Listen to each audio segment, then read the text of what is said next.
Okay, now we pivot to a different type of member of the fire service workforce. We're going to talk about wildland firefighting. So please join me in welcoming a warm welcome to the stage, Dr. Kathleen Navarro.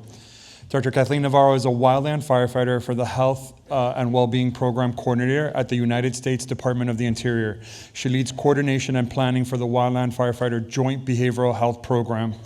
Kathleen previously worked at NIOSH as the lead for the Wildland Firefighter Health and Safety Program.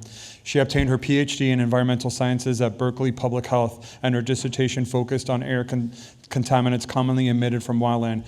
So we're always very blessed and lucky to work in the Firefighter Cancer Initiative with very unique scientists. This is one scientist who's not only herself advancing the science of wildland firefighters, but also is a wildland firefighter herself. So please join me in welcoming Dr. Navarro. That's fine. But you have to roll my R's.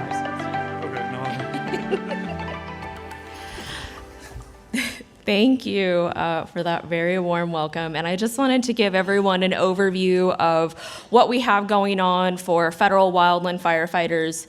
So this is work that we're doing in the Department of the Interior. So I work with the National Park Service, the Bureau of Land Management, Bureau of Indian Affairs, as well as the U.S. Fish and Wildlife Service. And much of the work that we're doing right now is hand in hand with the U.S. Forest Service, which sits under the Department of Agriculture. So wildland firefighters, we've heard through many presentations, work in arduous conditions. For our firefighters, we typically do a 14-day assignment, 16-hour shifts, be out there in remote locations, be supported by fire camps. Firefighters can do wildly different tasks each day. This video is showing a firing operation, so kind of that term, fighting fire with fire. They're lighting fire with a mixture of diesel and gasoline in drip torches, and that's really to reduce the burnable amount of fuel between the main fire. We have a fuel break there as a road. Firefighters are walking up and down, making sure that the fire is not going to cross that road, so we're using that as our fuel break. And I think what's really interesting about wildland fire is much of the technique hasn't changed in the last over 100 years. Really what we have are chainsaws, heavy equipment, as well as aviation resources. And those aviation resources can really help kind of slow down fire spread, cool it down, but it's really the men and women on the ground who are creating those fuel breaks that really stop the fire. After a fire will come in, we will have firefighters that do mop up, so very similar to overhaul, putting out any smoldering, burning material, making sure there's nothing that can, ember that can catch a wind and be brought over your fire line and continue to start that fire. What we know about wildland firefighters is pretty limited compared to our structural counterparts. Much of the work that's been done with wildland firefighters has really looked at either individual shifts or individual seasons. We don't have a lot of data or studies completed that have looked at changes and exposures over multiple seasons. Typically, in the past, we've had a very seasonal workforce, folks that are employed for 18 pay periods out of the year. We have 26 total for the federal government. We're really trying to work on professionalizing through lots of work with the bipartisan infrastructure law and really trying to build up that workforce that can really deal with the wildfire crisis that we have here in our country. So the work that's been done previously have looked at changes in respiratory outcomes, such as decline in lung function, increases in inflammation and oxidative stress over individual fire days and fire seasons. That work really fed into the IARC monograph and that classification with that mechanistic evidence. For the long-term health effects that are out there, there are a few studies that I wanted to highlight. One was out of the University of Montana. It was a survey study done in 2016, and it was a self-reported individual health outcomes, years of wildland firefighting, found association between more years of wildland firefighting and then increased risk of heart arrhythmia and hypertension. And also the having knee surgery, which at first made no sense to me, but then when you put on like a 30-pound pack and walk down a really steep hill, it makes a lot of sense. Colleagues and I in the U.S. Forest Service in 2019 published a risk assessment, which was really the first kind of stab at really quantifying what are the risks of cardiovascular disease, and lung cancer. And so we paired exposure data that we had collected on the line with heart rate, which we were able to calculate breathing rate, calculating a dose, and really trying to estimate what is the possible long-term health risk. Knowing, we don't have great information on how long folks stay in this profession, how many days they work per year. We did a estimation of 2 different scenarios. The first one was a 500-hour overtime season.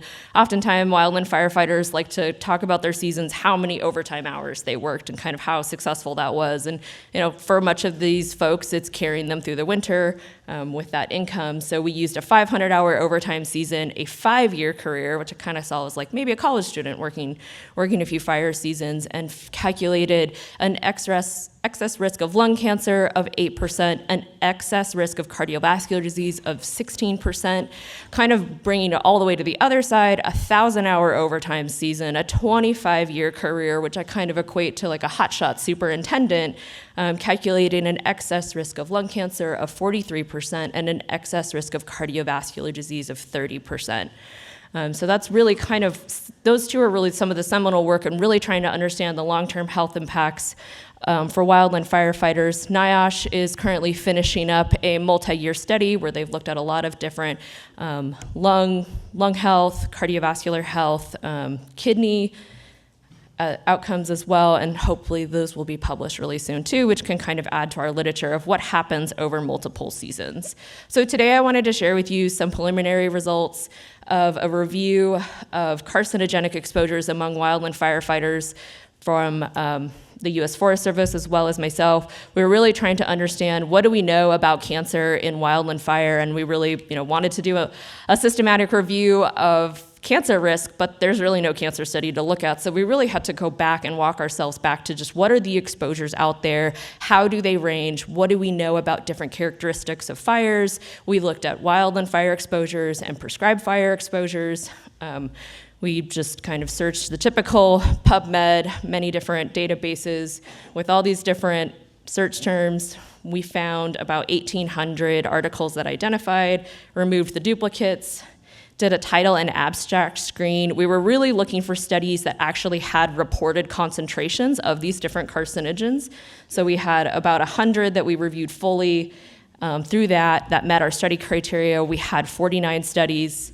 And then we extracted kind of just to do a comparison across these studies, the study location, the occupational setting, whether it was a wildfire or a prescribed fire, which is an intentionally set fire, generally for resource benefit, looking at the sampling type, the time frame, and then trying to take out the sample size, how many firefighters did they look at, what were those mean concentrations, and any kind of information on the range of exposures as well as the min and max.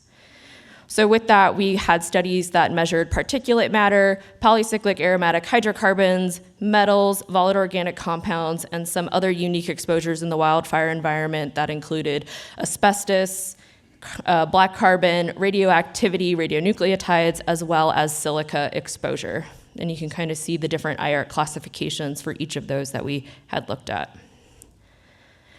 So just going to give you an overview of what we found for particulate matter. We had 26 papers reported exposure to that. Many are looking at PM 2.5 or respirable. Gavin did a great job, and I'm glad he showed the human hair photo because I decided not to include it. So many of those looked at area samples versus personal samples, so really trying to understand also what are those differences, what are we losing when we're measuring exposure if we're kind of measuring it in a stationary way versus a personal monitor like you can see on the Firefighter here. 3 of those individual samples were above the OSHA permissible exposure limit for particles not otherwise regulated, which is a little difficult to compare wildfire smoke to because particles not otherwise regulated is really trying to get at inert dust particles. And we know from Gavin's presentation and from many others, these aren't inert dust particles. They are particles, they have other chemicals attached to them, so it's not a really health protective standard that we have to compare against. But With that, we do see that there are higher geometric means on prescribed fires compared to wildfires. We generally see this as compared to, or one of the reasons why is the job tasks that are performed. So on prescribed fires, firefighters are generally focused on doing that firing operation, carrying that drip torch, and they're also holding. So they're making sure that the fire isn't going to cross that area, as well as doing mop-up. So those three tasks, we've generally seen higher exposures in past literature. With volatile organo compounds, we had 79 exposure concentrations that were reported across 14 studies. Only benzene for those mean exposures was reported above the OSHA PEL, but we also found that studies reported formaldehyde, acrolein, acetaldehyde, and styrene. We had many studies that looked at polycyclic aromatic hydrocarbons across air, urine, as well as skin. We do see, again, those naphthalene exposures are higher on prescribed fires compared to wildfires, as well as those benzoate-pyrene ranges. And then in urine, higher post-shift versus pre-shift exposures. And then there are two studies out of British Columbia that are really trying to get at what are the dermal exposures for wildland firefighters. That's one area where we have very little information, but did find pre-post differences in the wipe samples that they took. They looked at hands, throats, and chest exposures. Of those other carcinogenic exposures, we did see higher biomarkers that were reported in urine compared to the NHANES population. One study reported about 30% of the samples that they had taken were over the OEL for silica. We did see some studies that looked at asbestos, both naturally occurring as well as contamination that's been measured. Some of these are like in Libby, Montana, where you have that environmental contamination of asbestos, some naturally occurring asbestos in California, radionucleotides that were measured in a few kind of specific geographic locations as well, and then 4 papers that reported black carbon exposure, none of which were above the OEL. So just a quick summary, we had those 49 studies that identified 31 different carcinogens. Shift exposure was highly variable. PM is the most studied carcinogen that we have. It was really interesting to look at those dermal papers because they did find that skin hygiene can reduce absorption of carcinogens, which we've seen in the structural literature, so it gives me some hope for this. Just kind of want to share with you all next kind of where we're at on the federal side, building our health and well-being program efforts right now with the U.S. Forest Service. So these are results out of a survey that I did in 2022, kind of when this all first happened, and really trying to understand, from the field, what are health concerns. So we see the very typical ones: respiratory health, musculoskeletal health, concerns around mental health, hearing loss, lots of chainsaw use, lots of heavy equipment use, cardiovascular health, as well as cancer. And a lot of our work is really based and anchored into recent legislation that has passed, and this includes the bipartisan infrastructure law that directs the Department of the Interior as well as the U.S. Forest Service to develop and adhere to recommendations for mitigation strategies for wildland firefighters to minimize line-of-duty environmental hazards, which, when you ask me what an environmental hazard is, it is smoke. But if you ask many other people, it can be anything in the wildfire environment. So trees, rocks, wildlife, and lots of things out there. It also directed us to establish programs for mental health services, really focusing on PTSD care for wildland firefighters. Additionally, we have the National Defense Authorization Act that was passed for FY23, that was passed in late 2022. This provided presumptive illness coverage for federal firefighters for 14 different types of cancer, as well as COPD, 24-hour post-incident cardiac arrest, and stroke. It also directs the Department of Labor, in consultation with NIOSH, to evaluate within the next 3 years gynecological cancers, breast cancer, as well as rhabdomyolysis. And it directs DOI and Forest Service to conduct a comprehensive long-term health study. I just wanted to highlight a new process that we have started within the federal agencies, and this is really to streamline working with federal wildland firefighters as participants. And so we're really trying to be cognizant and have a coordinated approach to this so that we are aligning with current research priorities, really making sure that projects are going to reduce, being able to reduce or prevent disruption of operations and reduce any duplication and really not get to that research fatigue with our firefighters. So opening this up in the spring for the first time, applications will be reviewed twice per year. You can see the photo of me here. It turns out I touch my face a lot during the day. And I just wanted to kind of leave you all with my challenges kind of as a, just a where we're at and where we're going, as an exposure scientist and also working as a firefighter. I really struggle with trying to, we can't use traditional research methods out there. This is an incredibly dynamic environment. Every single day is different. The types of equipments that you think are going to use can't necessarily live in that wildland fire environment, operate for a 16-hour shift. I've had many pumps fail partially through the day, and it was very heartbreaking.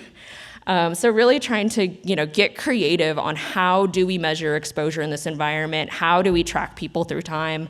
Really trying to get at really focusing in on that knowledge to really get us at understanding what are long-term health impacts, looking at those non-smoke exposures. You saw the photo of my face, really trying to understand what are those dermal exposures in our environment, really trying to get the science that supports an occupational exposure limit for smoke. This one's really difficult. Smoke is a mixture, and this mixture can change every single day based on the fire environment, based on the weather, based on fuels.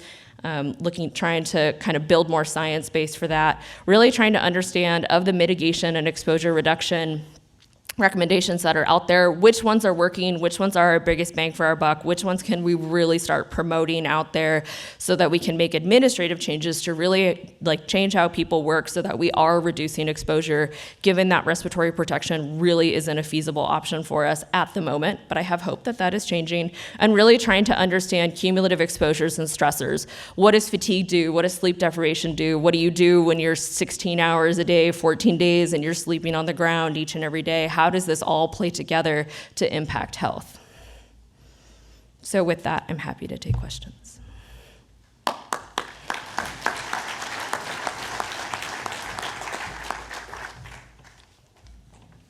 Happy to entertain one quick question. Okay, Cheryl, you got it. Had a quick question about tie-in to exposures. You mentioned outside of the actual fire environment. I know that wildland firefighters typically wear Nomex clothing. Nobody's really mentioned in this conference, or I've heard in the past, the tie-in of the same company that makes PFAS also has the proprietary blend for Nomex. And we know through some preliminary studies that have been done that PFAS and benzene and other horrible things in Nomex. So they're wearing that Nomex gear. They're exposing the Nomex to direct sunlight when they're out in these environments, which it's not supposed to be exposed to. Other things that maybe the post-fire, even when you're testing their skin or their urine or whatever for different exposures, maybe that could be a source of some of the exposures as well. Obviously, it's the fires, but could be other potential sources like the Nomex.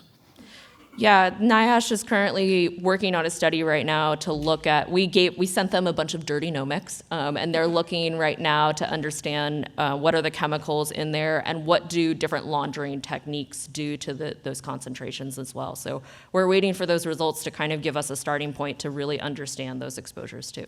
So thank you. So I apologize, I'm going to have to cut off questioning just in the interest of time for our schedule, but Dr. Navarro is here through the rest of the conference, so please definitely do engage her. And I apologize to the folks in the room and online that we couldn't answer your question.